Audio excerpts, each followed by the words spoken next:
kalatvlive. Kalatvlive machiegni pacho ma e odwa.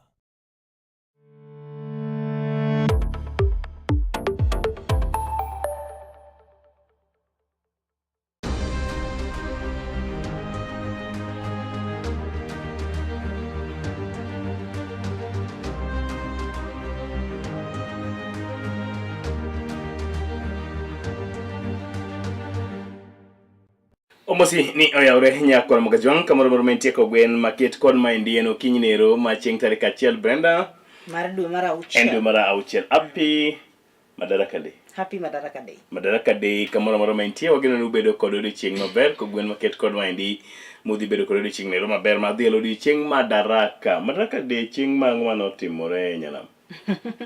Odiochieng' no ero ma bende koro to piny Kenya paro godo kata iparo godo odiochieng' no ero. Mane wayude nini? Yes, nini. Madaraka Day. Happy Madaraka Day. Happy Madaraka Day. Yo chako chieng' manyien ne kod magajwang osekalo kanyo dakika marirom 4 bang' saa 1 ko gwen maket kod maendi wase chopo kaendi wase molo mondo mi wataye chenro ni eri maber nochakre kod atilo nero mapako nying Ruoth Jehova Nyasaye maber nochakore e seche 2 mokalo chien kanyo ka uneno holiday nyakoro magajwang okoro no tedi matek okoro no tedi mana mos mondo ibed kod holiday nero manyanga fulungan jesa dwe wuot seme kachilo kono kan Brenda Kenya nyasubanya wachako oko na report mabende yango jatend piny owacho migosi William Samoei Ruto gikone to odiochieng' nero manyoro notimo limbe mage moyiedhe gwenge ko mag Samburu kinde mabende nogo wang'e moko kuom midhiero mabende jopiny e gwenge ko ma Samburu oseyudo ka kale nyakor magajwang kamoting'o chenro go mag nok mar peyni mabeyo mabende jatend piny owacho ne osingo mar chako chenro mar gero peyni e gwenge ko ma kono gero chirni mago mabedo ger kod lony manyasani ni stimo chalre kor gwenge nyakor magajwang e kind weche go mag dongruoge mathoth jatend piny owacho bende notielo ni piny owacho mamalo oseketo ikruok ma kare mar biro neno ni piny owacho mare otito chachiel kanyakla koda county government nero makono weche alone. It is first and foremost the responsibility of parents. We as parents must be concerned about our children, their well-being, their education, their mentorship. We see what is going on in Kenya. Some of our children do things that baffle many people. And we cannot afford to apportion blame, that it should be somebody else's responsibility. It starts first and foremost with us, the parents. So when I see these young kids here, Kenya Speaker od bura mamalo mano migosi Moses Wetangula koro to wuok oko kendo dwaro mondo mi piny owacho kokalo kuom tend migawo mar somo oneno wuok oko kendo chako timo nonro matuta mar neno ni otimo apedha mager ne skundego mabende koro to okosebedo kaluwore kod ka chike go eko magari ita mabende piny owacho osebedo koketo jatlono kane loso e gwenge ko mag Lugari koro to wacho ni ma kende yo mabende koro to ibiro neni okony godo masiche mag mach ma osebedo kamuoche e skunde ma pacho kairi. Kumekuwa na maafa kule Gilgil. Shule ya utumishi moto imeingia, imeua watoto wetu. Naomba sisi zote tusimame, wale ambao wameketi kwa dakika moja, kwa heshima ya wale watoto ambao wamekufa kwa huo mkasa wa moto.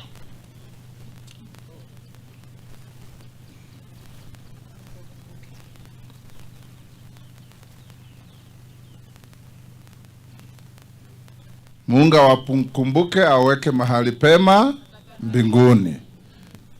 Na kwa nafasi hiyo pia tunawarai viongozi wetu wa shule. Tumekuwa na maafa kama haya. Serikali ilitoa mwongozo. Kama watoto wanalala katika bara ambayo inabeba uchumi wa Kenya, number 1 trading partner wa Kenya ni Uganda. Kwenda mpaka Rwanda, Burundi, Congo, Northern Tanzania, Northern Zambia, mpaka South Sudan, Central Africa. Shehena zote zinapita hapa. Ukienda hapa Malaba, it is the second busiest border crossing in Africa. Ikipitisha mali kwenda kule. Rais Ruto jirani wetu ameamua na tumeanza kama serikali kutoka Rironi, barabara inajengwa dual carriage. Leni 3 upande huu, leni 3 upande huu. Magari ya kwenda Nairobi inapita huku, ya kwenda huku inapita huku, ili tutoe hizi ajali zimekuwa hapa Muhonje kila wakati, watu wetu wakikufia hapa. Nyakromogi kopogre koda weche market kod mano en ikone to dun buise samaro diem no bagorum gi marati podi chingiro manyoro ro market kod mano mabende no bage karo munero ma Kirembe mabende yudore Kisumu West Sub County e Kisumu County. Ro market kod mano no telie kodo ogai madun buise samaro odiem noero migosi Oburu Oginga mabende no yango ber ma titu chachiel gin kako oganda kendo Oburu Oginga nikech un chama mar ODM ni unie kao chama ni mopodho to kata wadwa Maraila mane ochako chama ni mane ungo e chama ni nyalo chieno udhi nyime gi chama koso weyo wadhi nyime gi chama koso weyo an bende Oburu Oginga ne ok ayiera kenda ni mondo abed party leader mar ODM. Bende ne otiyo kod thuolo maket kod mano e kwayo oganda jokanyanam ni ka giyie giwuogoko gindikre kaka joling'o ombulu e pacho kaendi kendo gindikre kaka jokanyo e duond bura noero mar ODM.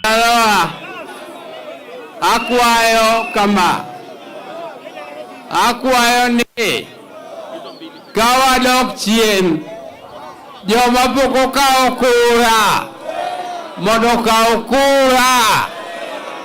People,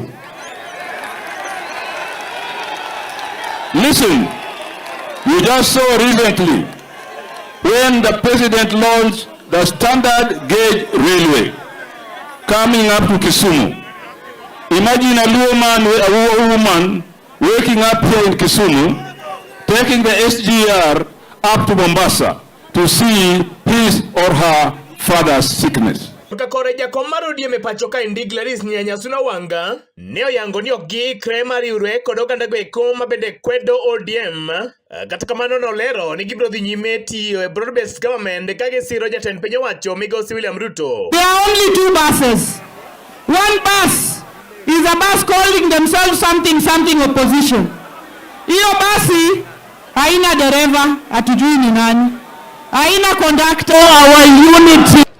Agiko neto romonero maduong mabende osebed kichano kod duond buisa sanwero mar ODM kendo sika ondalo ochopo gikone e paunieri mano ma Kirembe mabende yudore Kisumu West Sub County e Kisumu County ka jodito maduond buta chiel noero mar ODM osingo titu chachiel kendo gilando ne oganda jokanyanam ni ka giyie to gipogore gi duond buisa sanwero mar ODM gisingo madhi nyime kod tiyo kod piny owacho nieri mano mar Kenya Kwanza mabende otelnegi kod migosi William Ruto. Ne Kala TV koke paunieri ma Kirembe Kisumu West Sub County, Kisumu County, and Justice Adoyo.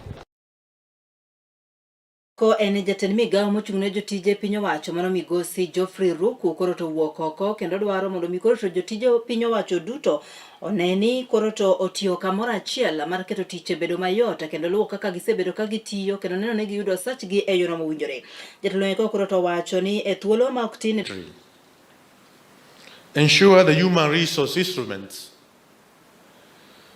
of these other state agencies which have not been onboarded, that those human resource instruments are made available to my ministry, to the office of the Principal Secretary, State Department for Public Service, for immediate onboarding of all these state corporations to the human resource information system, which has been built, which has been made more robust, which at the moment is not prone to any manipulation.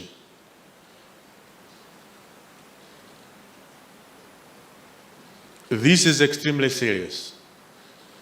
For the human resource managers who are here and they work with the government agencies, and you know your agency is not onboarded on HRS, make sure in the next 2 months you have done what is required for your institution to be onboarded on HRS. Failure to which a time is coming when we will not pay salaries and allowances of those institutions. Nyakoro mogi bende moko kuom jotelo bende wuok e Kisumu County kaendi sent kod wuok oko kwedo malich mokalo. Moko kuom jotelo bende osebedo ka go siasa goeko mag dhoudi ka giwacho ni siasa goeko gin mago bende sani osekal kod thuolo kendo duoko mana oganda jo Kenya chien.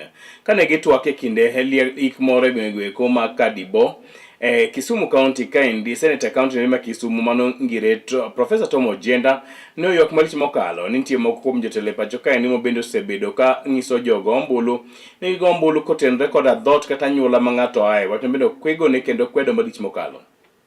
Moko kuom josiasa ma bende wuok e kaunti ma Kisumu sani koro wuok oko ka kwedo malich mokalo siasa goeko mag dhoudi kod mago mag anyuola ma bende sani moko kuom jotelo giwacho ni go e kaunti nero ahinya to kotelo ne yiero goeko mag 2027. Wang'iuru governor who will stand with infrastructure, a governor who will stand with a bursary system that will support our learners, a governor who will ensure that the health system works. One warrior in the institution mighty Kanga Senate, ma will move Jaramogo Hostel to level 6 also hostel sani. Mano governor mangi wechi mag thieth. Mangi no siptende ma paponditi, ma kombewa, mama seno, ma ahero kaeri, nigi dakteche moromo, gi yath moromo. Ojenda koro ywak malich mokalo ni siasa goeko mag dhoudi gin ma bende koro bro duoko mana Kisumu County chien ahinya to weche goeko mag dongruok kod ohala. Omiyo gavana no weuru yiero ni gavana kama ji ng'enye ni siasa mar Ouya gini ni joka no. Do not say that, nikech when you are governor you serve the 7 sub-counties ma Kisumu County. Kabende koro migosi Ojenda ogolo kwayo ne dhot moro ma bende wuok e kaunti ma Kisumu ne kik wuondgi kod josiasa moko kowacho ni siasa mowinjore go e Kisumu County en mano ma bende riwo wi oganda duto. I don't want to be a governor who will come and favor Nyakach or Moroni or Kano or Karibo. Nyakabet governor who will serve Seme, Muhoroni, Kisumu East, Kisumu West, Kisumu Central and Kadibo. Kabende korka kore Senator Noero Mogwel mar Mikairos Nyamunga to nodhi nyime kod kwayo oganda jokanyanam ni ka giyie to gisir lwedo jatend piny owacho migosi William Ruto kowacho ni nitiere ber modhuro ma bende jatend piny owacho Noero osechwalo gwenge eki ma Kaluo. It is only under President Ruto ma joluo nyalo yude konyruok kendo enie kama joluo ose benefit wadhi benefit and we stand very firmly with him. Any other doctrine okwadwa winjo. Team mawuoyo no en team mane to presidential candidate to en ng'ato gisetimo nwango. Mago questions manyaka wapenjre. Kabende Mikai Nyamunga koro kwayo oganda jokanyanam ni siasa goeko matindo mag dhoudi kik poggi kendo gitwere tuch achiel ka gibedo achiel kaka oganda jokanyanam. Siasa mabiro sani ento en nam mar Lake Victoria. Ji duto te ng'ato ka ng'ato nigo low to low no ji duto te dhi nyume joma dwa chung duto dhi nyumo low dhi nyumo low wingi donge kamano. Aya miwuok go en kindi gi jopiny. Kiwuok gi gavana idhigo, kiwuok gi senator idhigo, any kom biro bedo e kindi gi jopiny. Omiyo gimoro ni ji pogore mara ninja kanye mara inja kanye manokwa bidonji. Kabende korka kore achiel kuom josiasa mabedo lap dhogi ndong ne kom kar chung od bura ma Kisumu Central Migasi Bernard Daete bende koro nodhi nyime kod kwayo oganda jokanyanam ni ka giyie to gibed mane tuch achiel. Adwa wacho n'oganda ma joluo ni sechegi wane ndalo manyaka wa decide ni wadhi kanye. Jowa mamoko ka an timo buru Odinga an ja ODM. Jowa mamoko ka gidwa terowa kanye jothurwa. Wan wantiere tiend daktari Oburu Odinga. Kabende migosi Aeteno tiyo kod thuolo maket kod maendi e lando dwaro mare mar biro chung kendo laro kom jumbe lwero mabende Kisumu Central e Kisumu County. Kwa hii mondo wadok chien kora kwa uduto te ni mondo wariwre ariwa anto Kisumu Central angeni jaduong' Nyamori onge wacho ndalo moko mapigre kode ndege mondo wisa ni bro joinwa aworo kabisa nganyalo wacho ni Dr. William Samoei Ruto onego yud tutam nwadhao kode ndege kabisa ko wachona to jani na prophet more bathe kanyo. Koro wan Kisumu Central achung kaka mjumbe adwani ka jaduong' Dr. Rono dhi mbele to bathe kanyo koro jarawilo bedie. Jotelo gi koro nowacho weche maket kod magge kendo ikno ero mar Reverend Rosemary Aguko mabende ni iko e kati ng'od bura ero matin mag Kadibo mabende yudore Kisumu County. Ne Kala TV koke Kisumu County, and Justice Adoyo. Komiti ma ochung'ne ndiko oganda koda karango weche geko mag arita maiye koro to golo ng'uru margi kendo giywak malich mokalo ni osebedi ka igoyo gi puksen to moloyo jogo mawuok e pinjego eko ma ogoyo tong' koda ka piny Kenya kane giloso ka okalo kuom jakom margi mano migosi Mburu Kahang'ara. Komiti no koro to dwaro mondo mione ni lokruok obedo ka giwacho ni chenro makamano osebedi ka itimo kokalo kuom akwede. Wanted to find out the challenges that they are facing and how the services are being offered to their citizens. And one thing we have realized on the issue of the IDs, we still have a problem with citizens who come from the border counties, because there was a directive from the president that we have to eliminate the issue of screening. But from the process as it is today, it still looks like the border county citizens are not able to get their documents in time because there's still a bit of verification that needs to be done and a lot of documents that are supposed to be produced. It is something that we'll take up as a committee because we realize that most of these citizens already have birth certificates indicating that they are Kenyans, born in Kenya, the parents are Kenyans from the local tribes. That means that the other process that they have to undergo is being discriminative. We have also seen that on the issue of the registration, in the county they are already at 150%. Because they're supposed to register about 25,000, they've already done 34,000, meaning that they're doing well on the issue of registration. The only challenge, again, that we have realized on that end is that when people register, again, they're not collecting IDs, because in Kisii County as a whole, we have a backlog of 12,000 IDs that are uncollected. We would want to urge Mwananchi to, when you register, make sure you follow up. And the process nowadays, and especially where we have the live capture machines, is taking a shorter period for IDs to be produced, and citizens should go for them. This will also enable them to exercise their democratic right of voting when we come next year. So we also urge them that when you get the IDs, ensure that you register as a voter to give you an opportunity to make a decision when we come to that. On this issue of the civil registry, not many challenges. They are able to give the birth certificates, for example. If one produces the documents, they are able to go with the birth certificate on the same day. It's a one-day service. So on that end, I think we want to commend the officers and what they are doing. They have a bit of challenges because recently we had the presidential directive to decentralize and to operationalize all sub-counties as civil registries, meaning that we have a shortage of staff and infrastructure. That, as a committee, we'll also be able to look into as we do a budget. Otherwise, generally, on the issue of security, Kisii County, according to the representative of the DCC, is relatively calm, and we'll urge Wananchi to continue to keep peace even as we move to the election year. Yakoromogi kwatieko weche manyien mabende ne wakelo ni Mokinyi maket kod manie ni mokuom jotelo geko mabende wuok igweng'go mago mag Westerns and koro ramo ni gine magiromo koda komno ero mar jalup jatend piny owacho kabende koro giwacho weche maket kod magi kodong' mana dweche goeko mok tin 14 to oganda dhi yiero goeko mag 2027. Siasa goeko mag manyo jalup jatend piny owacho pacho kaendi en mago mabende osebedo ka keto liete pacho kaendi ka jogo eko mabende wuok e dhoad nam chumbi boramo ni gine mowinjore gibed koda kom maket kod mano kendo ndalo moko machuok mokalo chien be josiasa goeko mabende wuok e oganda no ero duto mar joluo bende yando ramo ni gin monjre kom maket kod mano dhirnegi ka sani to koro josiasa go kuma bende wuok e gwenge kuma western be kono ramo mo kendo riethochgi ni gisekedo kendo gisetiyo ne piny nieri owinjore kod giyud pok kata gikeni ahinya to kom mar jalup jatend piny owacho maket kod mano. Hata kama tumeoa msichana kutoka Uganda, katiba inasema yeye ni Mkenya.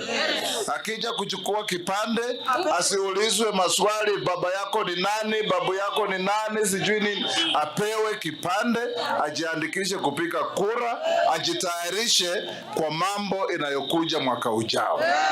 Sisi ni jamii moja na lazima tuwe pamoja, ndio wenzetu watuheshimu hapo mbeleni, watusaidie. Watu wana chuki, mtu anasema hamna shares, mwingine anasema watu wetu, mwingine anasema sijui nini, alafu vijana wetu wamefingia hapo. Kuna wale matapeli wanatumika na wale walitoka mamlakani, washindwe ama wasishindwe. Mwingine alijitokeza, alikuwa anaitwa anatembea, ametembea mpaka amechoka. Sasa mwingine anakuja kwa mkutano anasema mimi ni Sifuna. Sasa wewe utakuwaje Sifuna leo ukue rais kesho? Itawezekana? Huyu Wetangula amekomaa kuwa rais wetu wa taifa la Kenya baada ya William Ruto. Kwa kura ijayo tunaomba kiti namba 2 kwa William. Wangapi wanaunga mkono? Amekaa wapi? Muonyeshe mkono mahali amekaa. Mmeona yeye? Yeye ndio mmesema si ni mbele kanyo kochopo kanyo saa 7 saa par sachiel kanyakla koda saa par sachiel kanyakla koda saa dik utino maket kod makawuono karuth nyasa dik utino maket kod makawuono karuth nyasa wango nyalo no jofo mago betangech kendo gin koni kod kocha mabiro neno ni weche gi kiwango choponi e yo makare nyakwara mgajwang. Brenda in kod wach? Aonge wach. Happy Madaraka Day. Happy Madaraka Day. Ero kawana inya. Wakauye machik nyakora mgajwang kwa duogo twakel ni kanyo nonro mar oboke kod weche ge komak twak mabendo bedo koni kod kocha. Lungan just sado ya wurseme. Kachiel koda kan Brenda Genyo anyasubenyana.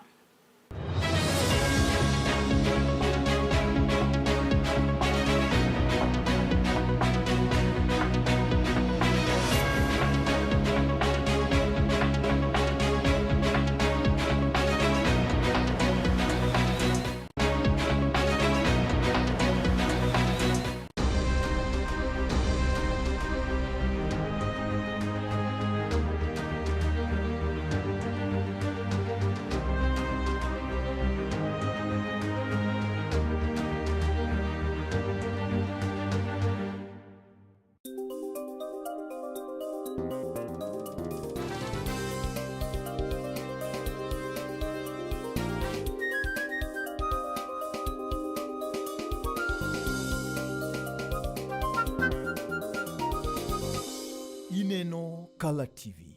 Kala TV machiegni pacho. Ma e odwa.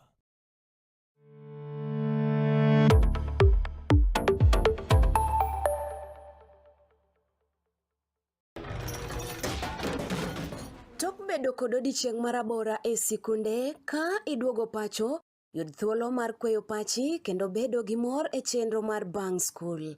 Chenro mar Bang School chakore saa 10:30 mamidhiambo nyaka saa 11 mamidhiambo. Kama inene katun mamori, ipuonjori weche mathoth, ibedo kod mor gi nyiero motimo Cathedral. Kik bai, Bang School, chenro manigi mor lilo ne nyithindo duto. Kala TV, machiegni pacho, ma e odwa.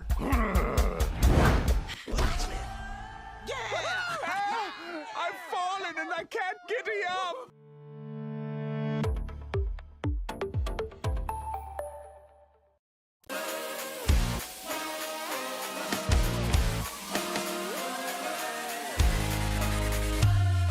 Komuch to wan kode duoko mag tuke mopogore opogore, jotugo motimogi, kuonde magitimogie, to gin tuke magi mabiro.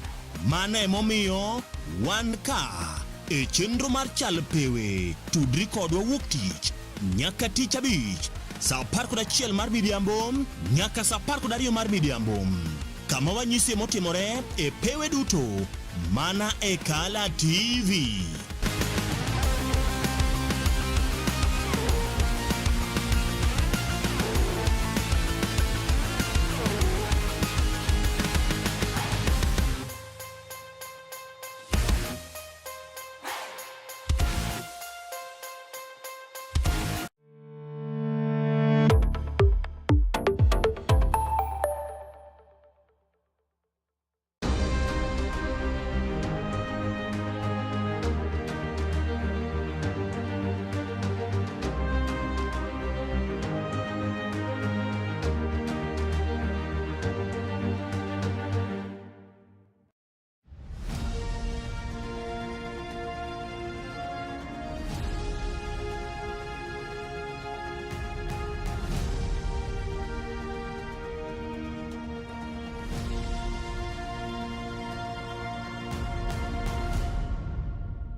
Nyakwara Mogajwang keloni nondo be koma go boke mago medo timre pacho kaindi kanyakla koda gwe koma oko kamono moro maintie warwaki ni machiegni yino mondo mosi kenoni good morning kamono moro maintie Nyakwara Mogajwang habari za asubuhi ichio maber oyaore wageno ni ru maber amwalo wuotho gik Migori. Yes, county no ma Oma Bay. Ichakiring malo nyake county ma Oma Bay asegoridore olo kaindi. Igongwe nyake county ni rima kiesomo moroni malo Kindobo. Yes. Enda nyumbani. Brenda chio nade? Chio makare. One holiday. Yes. To chalo teach, chalo chimuk teach. But then ana ngeni ka uni Sunday. Because dushing sebedo kabor, nyoro, weekend sebedo kalaj.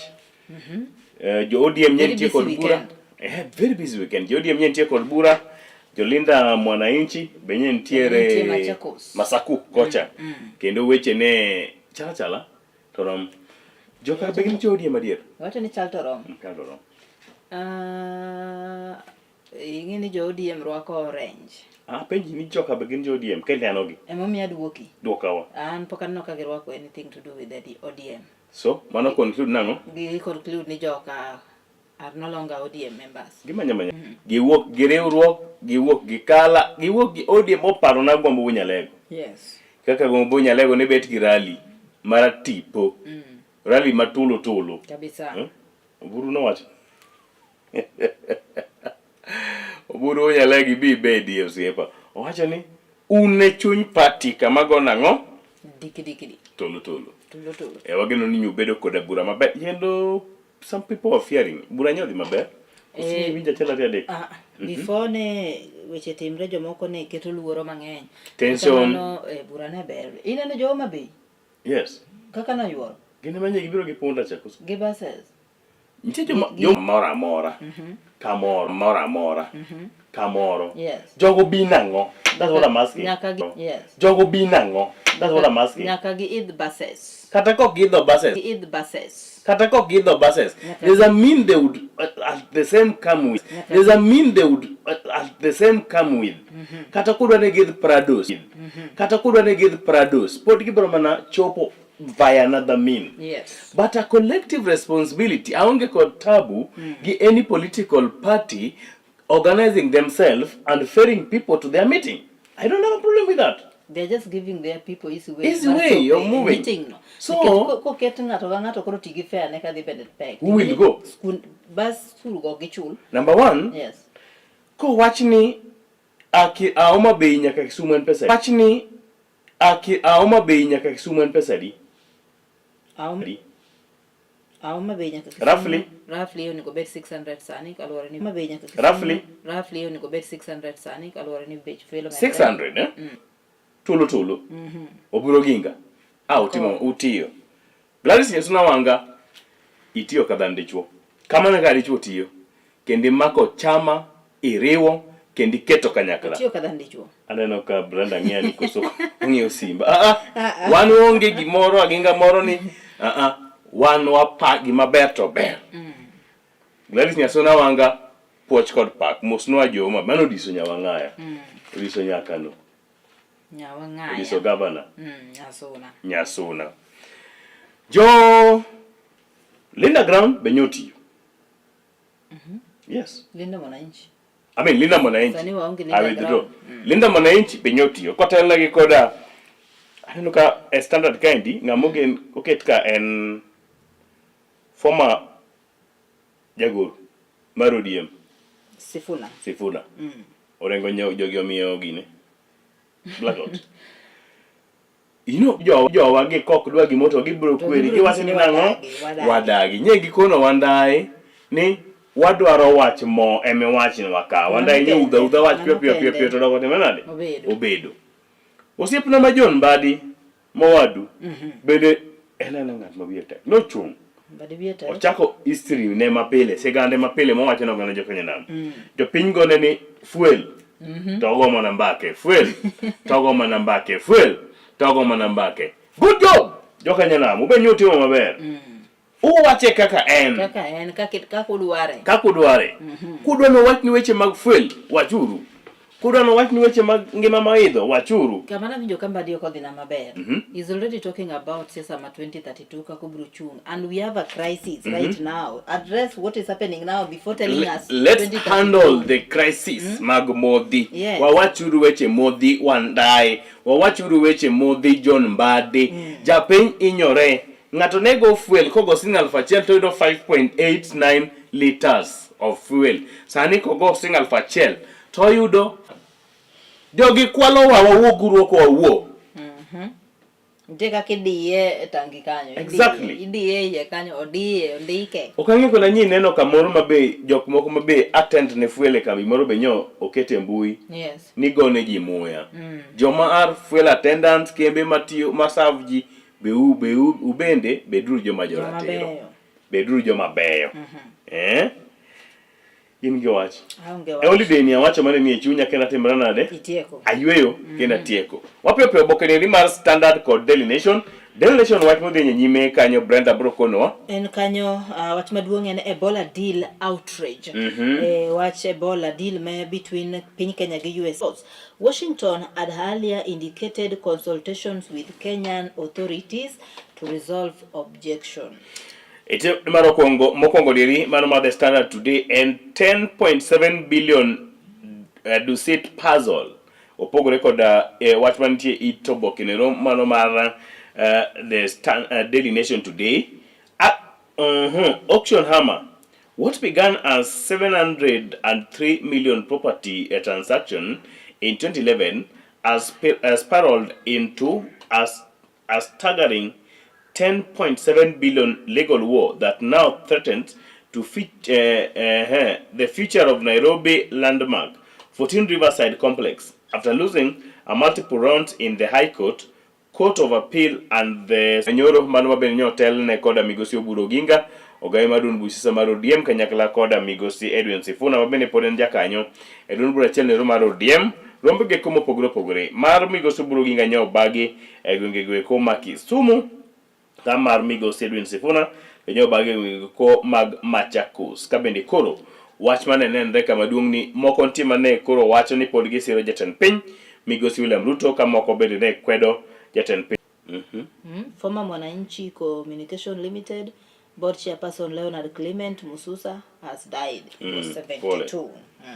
And then it's in Manoma, the standard and violation of safety rules putting students' lives at risk, say expert. Manoko to record a masira magmeji gweko, Bobedo Sividoka, NNS Kuneo Pogre Pachuka in St. Joseph Seminary Schools in Molo, Bendene, Omach, Olo de Mondumo Pogre. Education CS, Yatanamigomuchi Magsomo Manomigo say Julia Zogamba, has admitted that some schools have ignored safety matters. Kiwachoni Ogamba Koro Yango, iskune moke Pachuka indi, Osebidokok Lu, which you get Comagnoni, Arita Magnifindo, or Devishima, Jododo Besani Koro Gole Pachki. Gole Pachki. Giwachoni Okber, ni Okdini Mayo Makale. Makale. Item, yes, you can proceed.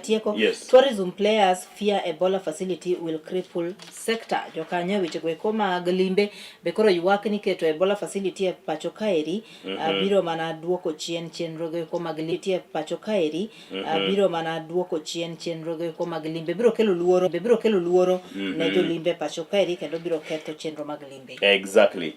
Ne jolimbe pacho kaeri kendo biro ketho chenro mag limbe. Exactly. Intie kod item mar adek mano mar the Standard wacho ni appeal court saves UK nurse from 9.1 million loss to con Kenya lava. Nicole Burrough sold off all her assets in the UK to live with her lover. Look at this, man. Live with her lover. But the lover pardon ya. Just Standard demo ndere giniko. Wakwero otim kamano. Waweru gi go mon, go nyithindo, terruok kod nyithindo yora chune. Wach mabende wakwero e okang' mager. Wawacho ni watimre nade? Wadagi. Kik utim kamano. Ang'o mani nyero ga chien ka by the way? What happened? Oh, you bet single. Rach. Rach. Kiki bet single. Why? Tema. Nyaka yudo ng'etni matek. To kumidwa thoe, igurri nang'o? Kamano kiseneno kidwa thoe, mano ok ng'etni. To onge mawacho ni bet single. Move forward. Be single. To the next patient. Single life is so sweet. Manyo ng'etni. One man single gi. Just kiss all the frogs. Nyaka yud the right one. Continue. Being single, no. Kuluongo no gwende. Melvin. Winjo wachno. Ni we kiss all the frog till you find the right one. Let's continue. Anto kaponi en kumiwa idwa wanga gi gine. Gi acid kata gi pi kata gi salad. Yawe gi wuogi. Okono buri kanyo kanyo. Mane mawacho. You welding. You move. But the single life is sweet. Let's be honest. Being single is sweet. You know why? You know you're your own boss. You make your own decision. You don't. Nobody is telling you your decisions don't interfere with someone else. It only interferes with. Katiero ni duoge or saboro. Duogi. Sami duogen. To koro ngeni seche ma koro midhiero makitin kendi.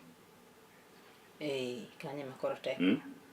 Kami midhiero makiti yudo koro kendi. But mama wacho ni the two keeps each other warm. Okay. Each kata ite mara bich kanyo wacho ni planned Ebola quarantine facility traced to 2016 Kenya US Pact.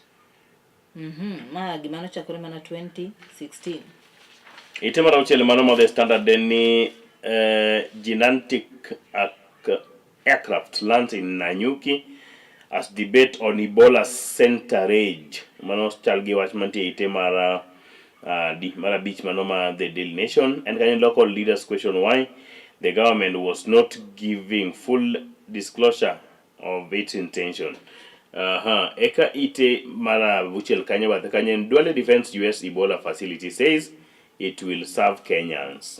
Eka ite no ero mara birio. And Ebola as investigations into the deadly inferno entered the fourth day, detectives yesterday revealed that 7 students lit the fire before they escaped from the scene. While 6 of them are in custody, 1 had been released to her parents but is now being sought.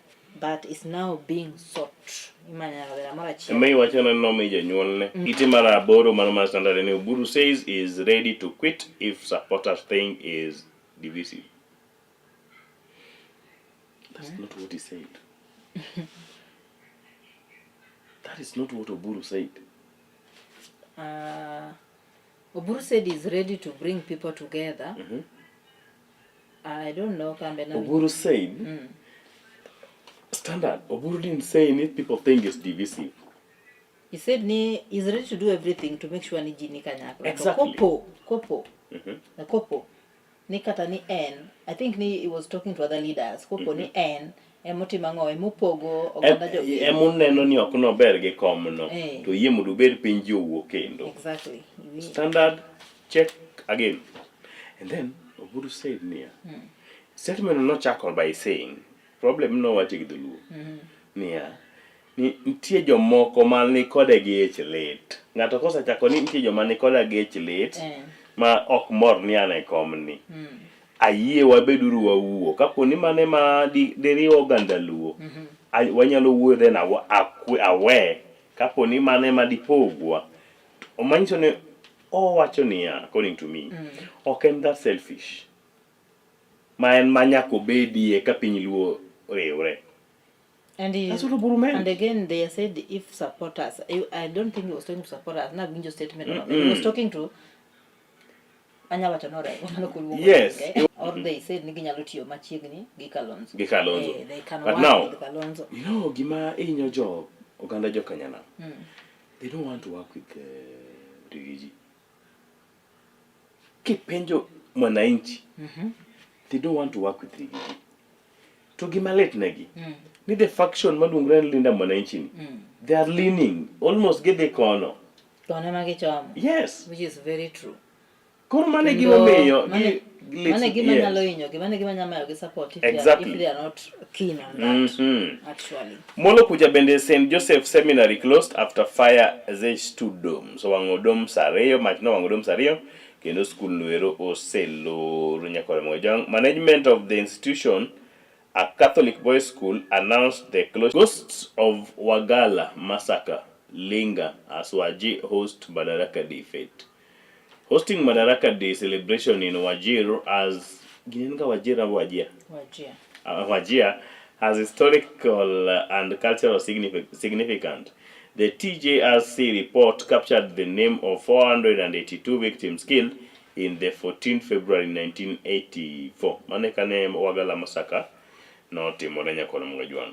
En report manti iti marapar batekanyo iti marapar ni Ruto dismisses opposition vows easy victory in 2027. Jatend piny wacho migosi William Ruto wacho ni jogo eko mapingo sirikande gin jogo eko maweth ka kalatas kendo wacho no biro yombo gi ng'wech higa mar 2017 higa makiny.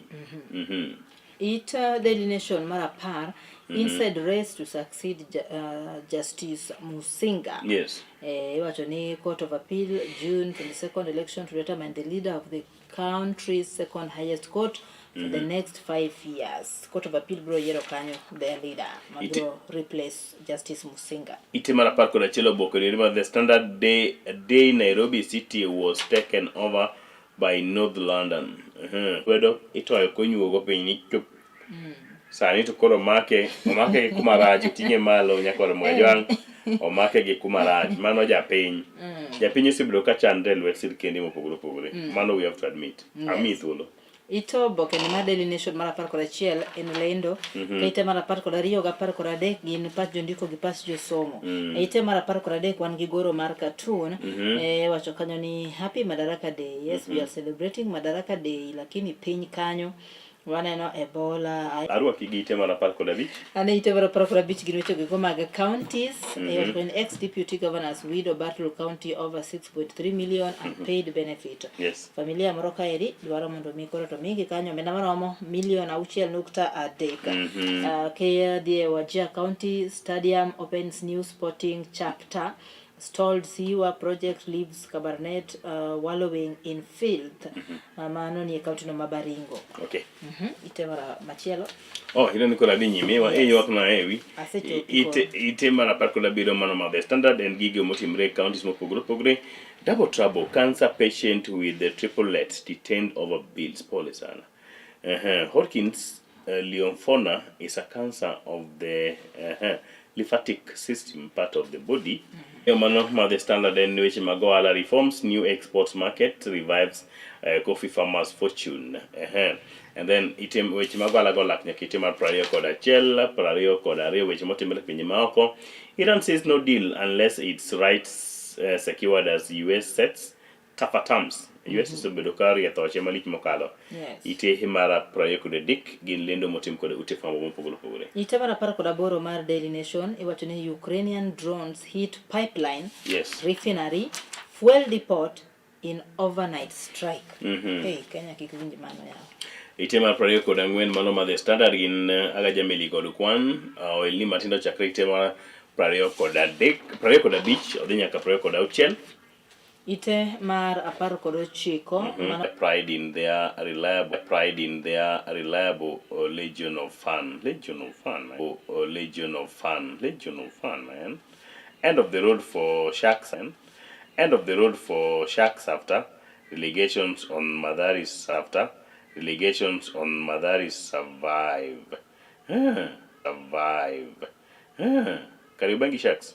Gor Mahia loses 1 to Nairobi United in Deal Rubber. Akuma na timu regi kujo Gor Mahia. Walishinda? Mtu aliwapiga. Na ujo kacho Gor Mahia ka complain kabisa ni ng'ato nogo gi somewhere. Itimo gik ne Roma no the standard and is so near and yet so far for Arsenal.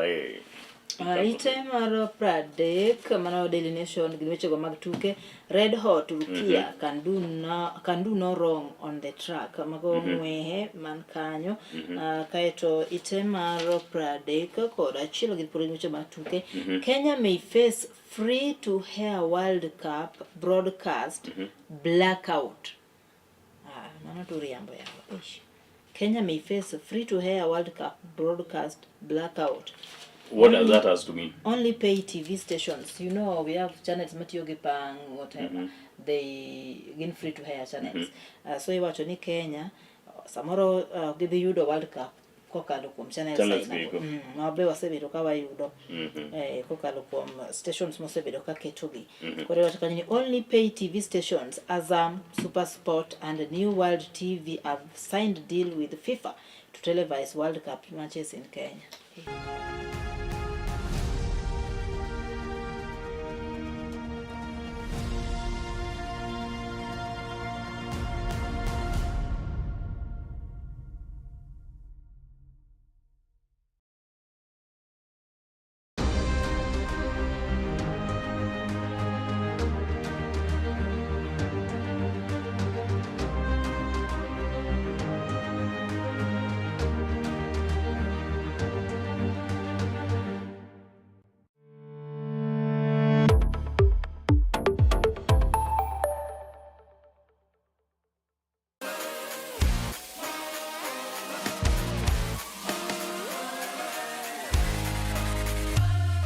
Komuch to wan kode duoko mag tuke mopogore opogore, jotugo motimogi, kuonde magitimogie, to gin tuke magi mabiro. Mano emomiyo wan ka e chenro mar chal pewe tudri kodwa wuok tich nyaka tich abich saa 11 mar midhiambo nyaka saa 12 mar midhiambo, kama wanyisi motimore e pewe duto mana e Kala TV.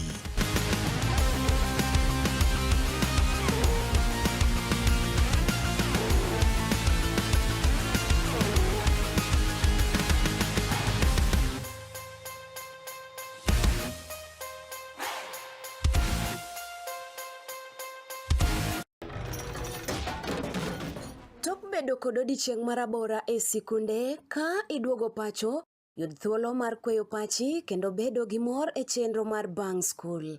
Chenro mar Bang School chakore saa 10:30 ma midhiambo nyaka saa 11 ma midhiambo.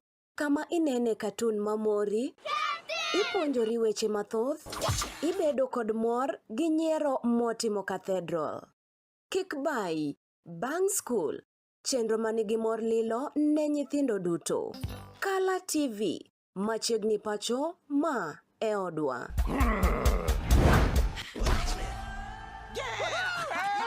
I've fallen and I can't get up.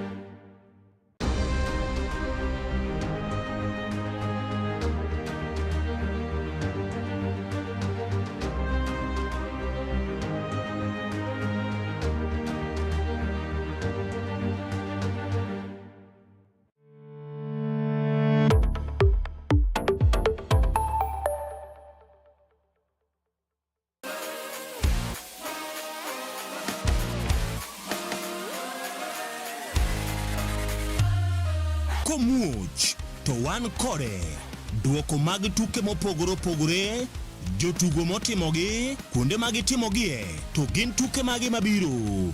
Mano emomiyo wan ka e chenro mar chal pewe tudri kodwa wuok tich nyaka tich abich sa 11 mar midhiambo nyaka sa 12 mar midhiambo. Kama wanyisi motimore e pewe duto mana e Kala TV.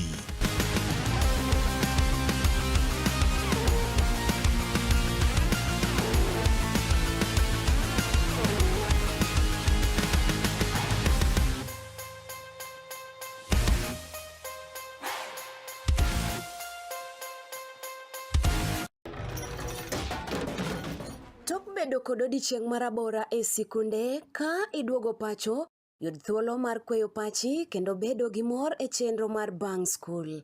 Chenro mar Bang School chakore sa 10:30 ma midhiambo nyaka sa 11 ma midhiambo.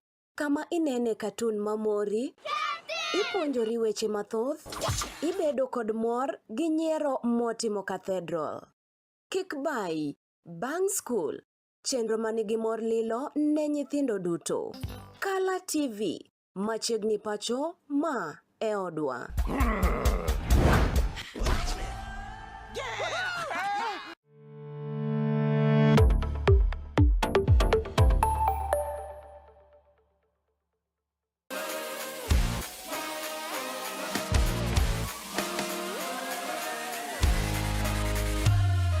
Komuch to wan kode duoko mag tuke mopogore opogore, jotugo motimogi, kuonde magitimogie, to gin tuke mage mabiro.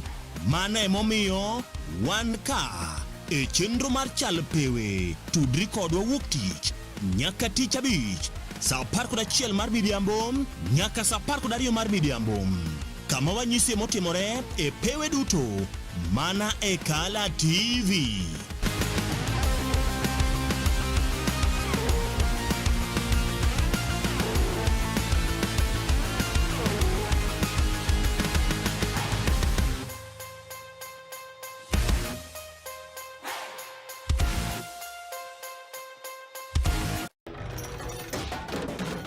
Tok bedo kod odiochieng' marabora e sikunde ka iduogo pacho, yud thuolo mar kweyo pachi kendo bedo gi mor e chenro mar Bang School.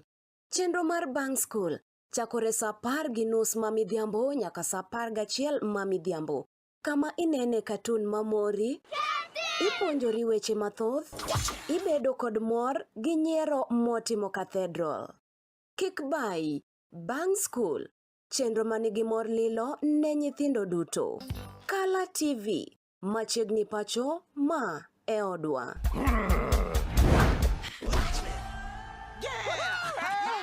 I've fallen and I can't get up.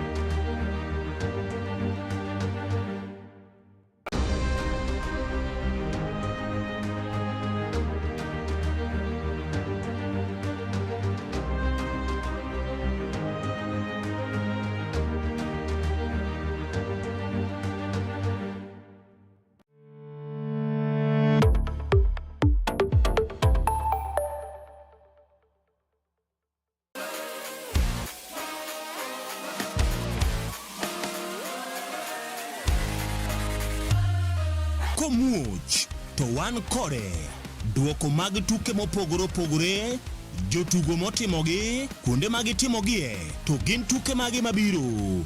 Mano emomiyo wan ka e chenro mar chal pewe, tudri kodwa wuok tich nyaka tich abich sa 11 mar midhiambo nyaka sa 12 mar midhiambo. Kama wanyisi motimore e pewe duto mana e Kala TV.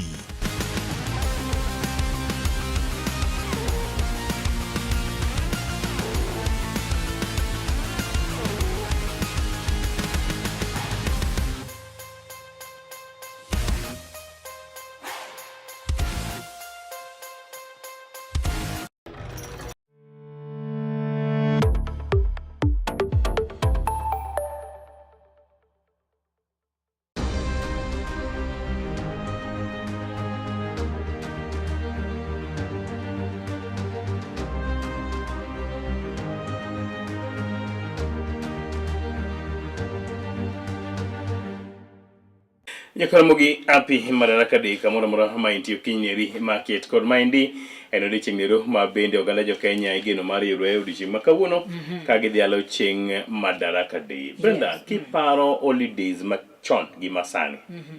I don't know whether you saw Moi's holiday or you heard of them. Mag Moito no kalona. To ni winjo. Ang'o ma ni winjo ne timore? Ndalo holiday. Ndalo holiday mag Moi. Jine chunge ndara, ne parade on the road. Oh, yeah, Jine chunge ndara. And then Moi would pass and would say nyayo to you people. People will be waving. Tinte jokuoge school. Kadhirado, kata kuma jatelo piny kale. For example, kaka uno dhi Wajir. Skunde mane barabara kumo kale no, people would parade on the road. Kawa moso jatend piny. Yamepitwa na wakati. Nimepitwa na wakati. Jine loro dukni. Nyakoro Mogajwang. Kendo bandera gimechamo Nyakoro Mogajwang. Gino mane moganda jo Kenya nigo Brenda kotenore koda romo makawuono kata nyasi mano mar Madaraka Day mitimo Wajir kocha okinyi makawuono. Number 1, ageno kanyo ni maybe jatend piny owacho nyaka losi kata nyaka wuo kotenore koda ka wach Ebola quarantine mar USA piny Kenya. Yes. Kata kamano onge gima lich ma wageno ni jatend piny Kenya dhi wacho because this is a deal mane gisetimo. Omenda oseket tenge 1.7 billion. Everything was done secretly. Koro kata ka jo Kenya tamore to gisedefy court bende. Ruto is just going to give us the same story. The government nyaka lerno ni to wach mag weche mangima mag health mag jowa idhi bedo nade. Bende nyaka nyiswa ni to ratiro kata arita mag nyithindo mane school chalo nade. Lit to lit ne janyuol. Lit ne janyuol. Ikaw nyathi tere school Brenda, to nyathi lokre janjore kata jamaundu. Ene mokaw mauta mar taya. Ene mokaw mattress. Olo mafuta mar taya. Magi pangi. Magi lor ne nyithindo wetegi. So painful. Gichako gi the main door. So painful. One of our leaders, Mano Brahma Suba North, Kanondike wall, neto openjore, ni betimo ka police. Again, whether you saw the video, they went to ka police, they were making noise, they were demanding, they want their children. The release of their children. Those kids must be in. Evidence like wakawach ni kikichungi nyathini but luko the legal channel mondo mi kony nyathini. Nyathini omoko mach to nyawadgi mokoro thocha eni pano fil nango. Jatend piny owacho migosi William Ruto wageno ni dhi wuoyo motegne wachni kendo chike dhi kiti. Tend migawo mar somo weche osebedo ka mieno malich koni kod kocha. Kasi kaka wachonuga ni ogamba wani obeyo gine ahinya, ojiwre, oteme, ogamba, ibe jiwrie, abagusi, muonge na imutu yenu, ajikaze kidogo. Kata bine mani support which nyalo jari. He support which time, but this is our life. Brenda, ngama pidhi, nyalo layo kuomi. Nyalo timu ni manyalo. Ngama pidhi, mane gima nyalo wacho. Wageno dhi bedo koda Madaraka Day maber Nyakoro Mogajwang kamoro muntie, kugwen market kod mandi. Waben wan kod geno kaka in kod geno no ni jatend piny bro wacho weche momulo ngimani weche mag mo mabende sani koro miyo weche mag uchumi tek malich mokalo Brenda mago mele jatend piny owacho migosi William Ruto nyaka wang' ne wuoyo odiochieng'eri ma kawuono kodwa ni walong mang'eny kawuono en chieng' yweyo ora ni wachak chenro mar mi wende go eko mag dhialo pinywa koni kod kocha mana kapo ni Brenda lidongi gima en go e pache ma samoro dog we love you. Stay calm, it will end. Stay calm, it will end. Only few he has to go. Only few months he has to go. Only few months to go. Within no time you will be asked to go. Within no time you will be out of that school. Yes. Keep moving. Keep out of that school. Yes. Keep moving. Keep pushing hard. Team Gimoteri school. Keep pushing hard. Team Gimoteri school. Onge gima weyi oko kaya. Exactly. Temuru nyikwa mama. Gibro bedo oko ka just ubro bedo oko ka. Gibro gombo ni kata ne gibede school. To all learners, kindly be calm, be humble. Weru gi weche ma dudu koni kod kocha. Timbe machamba chochego eko ok bi konyo u. Piny nitie gima miluongo ni certificate of good conduct. Bolre uru nyikwa minwa, dembre uru, tiuru matek. Dembre uru, tiuru matek. Education is an equalizer. Wasomuru gi mbola gi teko. Timbe mag njore mag skunde. Timbe mag njore mag skunde wawere go uru. Kik wawang skunde. Exactly. Nyithindo mawa Exactly. Nyithindo mawacho gigi. Exactly. Kanyo wadwa timore kama To, inyalo geng. again, Brenda, teachers mane skunde. Yes. Mabende seche magine school again magi act as even parents. Parents, yeah. Bu chike itu ne nyithindo. Bu winje gima ginyisou. Yes. Bu consulte kodgi. Kosun kusebet to ne kisewacho ni no. Tisewacho ni append my rubber stamp. Tisewacho ni ok timre. Nyalre. Wane a different era jopuonj. Wabi wabet joma nya bet piny to reason. Kata mumo wacho ni ya, come, let's argue. Let's reason together. Happy Madaraka Day nyakora mga joang kamora mora mauntie. Wawege kanyo. Ubucho pok mokoro wakwayo nigi gol sadaka. Poch gi pak ne producer marwa Melvin. Aneno kosiketo ai mood mano mar Madaraka Day. Chai mora no kosechiek studio bathe kocha. Watieki jokanya gini no chai. Yes. Wai. In kod wach ne jokanya nam. Otini ne jo suba. Otena ne jo suba berigi Madaraka Day maber. Happy Madaraka Day. Jo Kisumu County jo seme yako dongo seme lango. Akwayo happy Madaraka Day kamora mora montie ubed kudo chieng maber, chieng mbola. Kiyudo kapo ni kata mama koso pesa moro nyiewo gine nyikwaya. Tururu kanyetelo mokapar chwaki ang'o madh gurungi kati madhe mana gi dubia, you know dubia? Yes. Skari chai maonge ang'o? Skari. Nyithindo ni sawa. Dak e gweng' to ber, Brenda. Dak e gweng'. Mapera nitie. Mawembe nitie. Gimara moro nya yudo. Kidak e gweng' yini dhi wanya. Oyini dhi wanya. Exactly. Gweng' yini wanyo. Dhi ka ng'ato. Chopitu wundri ni Arsenal no kotimne maber. Chak pako Arsenal. Sak story no. Arsenal no wanya mar kor gweng' ber nyakora mga jomo yienu. Chak pako Arsenal. Wachi machilo uni PSG no nyorwa kabisa. Tini pimo ka koro mogo koro. To ibedo jawanya mariek Brenda. Chima koro gidwa wacho ni ineno ka koro nyithindo sandre ma dala kuchioro mosechope bang'e ka ng'oro mbele kanyo wadhi kelo ni chieno go ko achiel kachiel kaka gitimre gwengwe ko mag Wajir kata Wajia. Yes. Lungan just the wood seme. Kachiel koda kan Brenda Genyo anyasu banyama. Achiel kachiel nyake studio mokwongo kucha Melvin Wevin ngiswa ni to chalo nade.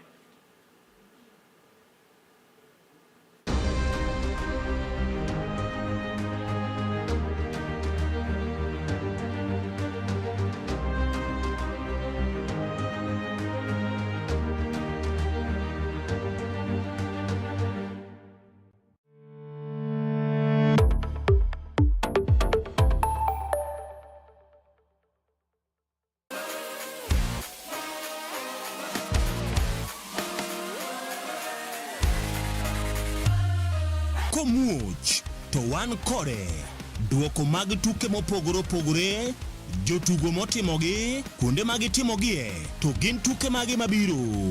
Mano emomiyo wan ka e chenro mar chal pewe tudri kodwa wuok tich nyaka tich abich saa 11 mar midhiambo nyaka saa 12 mar midhiambo, kama wanyisi motimore e pewe duto mana e Kala TV.